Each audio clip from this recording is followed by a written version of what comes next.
The towns of Paris, Marshall, West Union, Hudsonville, Robinson, and Palestine are banding together to form a group they call 6 Communities, One Route.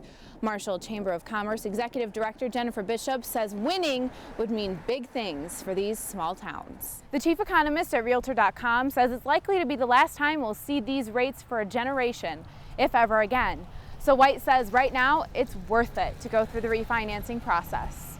Right now the resort is still sealed, but Rose says he wants to see it unlocked as soon as possible. It's an interesting idea. The state of Illinois would just be trying to get a guaranteed return on its investment.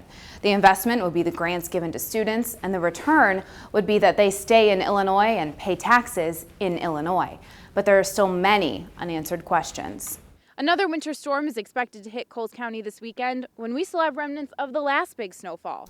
We buy flowers for the pretty part, or the bloom up top, but Brown says it's actually the sap in the stems that could be dangerous to animals. In Eagle Creek State Park, this is the road you'd take to get to Eagle Creek Resort. But right now, because it's gated and locked, you can't even see the resort from here. That there was storm damage done, and they checked, and fortunately nobody was hurt.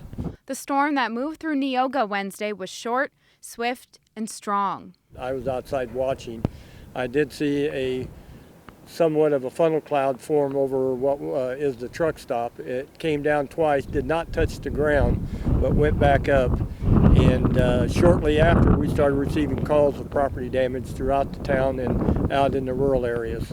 Marty Harkey says he knew before his family even went downstairs for shelter that they were hit hard. I handed the kids off to him, and I walked out the door and saw the big pine tree land on top of the door, and I walked around the corner, and there it was. It was shocking.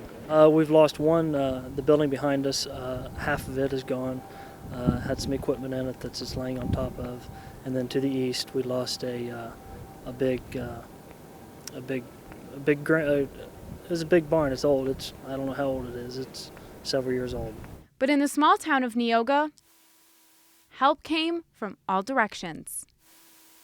We've had several helpers today, other farmers, other community members. The grocery store uptown brought some breakfast by.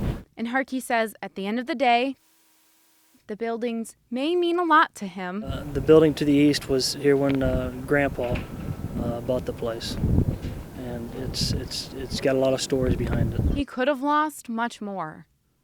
But recovery-wise, that's the hard part, but yet it's the easy part because it's not our homes, and it's our farm, but yet it's replaceable. Down here we pull over for funerals. We respect other people. We try to take care of our widows and our kids and everything, and I think that really appealed to us to get back here. Business owner Chad Clark moved back to Neoga with his wife and 4 kids after years in the Chicagoland area. That small town feel he was looking for is what some residents hope to keep in Neoga by passing a referendum in April, raising property taxes by almost 1% to help solve the district's budget shortfalls. Without the tax increase, Neoga's kids would be bused to other towns, and that's why the Neoga Community Alliance gathered the town to talk about their options. Alliance co-chair Christy Busher went through the school system, and she sees the charm. There's some value to the teachers knowing the kids, the teachers calling you if the kid isn't having a good day because they know you by name. Co-chair Brian Titus says no school is just the first step downhill for small towns. The younger people aren't moving in, the older people are moving out that are associated with those children. And again, the town just starts a process that leads to somewhere that, we don't want Neoga to become that community. Of course, raising taxes is rarely a popular subject. It is not fun. No one wants a tax increase. I see it from the perspective as a business owner that, I don't want my property taxes to raise. But in a meeting full of questions, how long is that going to get this to keep the doors open? What funds are the levies going to be in? It was the perspective of one young student that made the whole room fall silent. But if the school's open, are we going to be losing teachers again? Are we going to have to move buildings again?